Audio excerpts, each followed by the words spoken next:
Donc là, on fait les têtes. Vous en faites à peu près 3-4. Et après, vous allez faire ce qu'on appelle une transition. Ensuite, on va faire le T1, le T2. Et là, moi, je tourne toujours un peu mon latex ou ma feuille et mon T3. Ensuite, je vais faire mon premier trait de la ligne supérieure. Ici. Je définis ma spine. Et je fais mon premier trait de la ligne supérieure qu'on appelle la ligne SLD. Et ensuite, je vais faire mes poils supérieurs. À la moitié de chaque trait, je viens refaire un trait.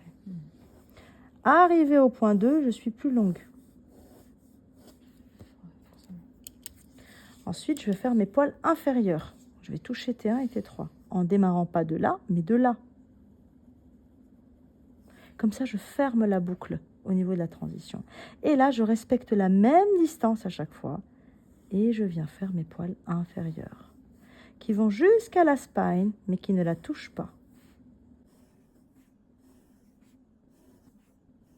Et le dernier trait ne reste pas en vol stationnaire, il vient se coucher sur le point 6. Ensuite, oh, j'aime bien le rose.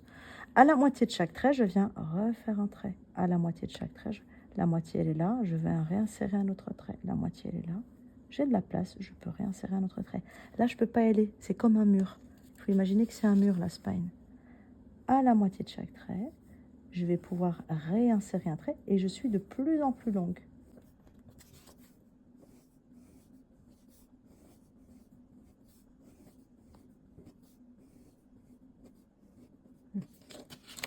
Ensuite, ici, à la moitié du trait, ici, je viens réinsérer un autre trait et je vais toucher en haut et je vais jusqu'à ma spine.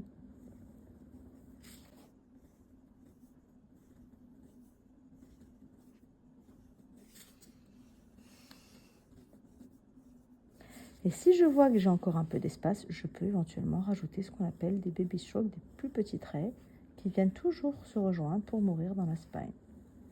Et c'est ainsi que j'ai fait un véritable poil à poil. Ok ?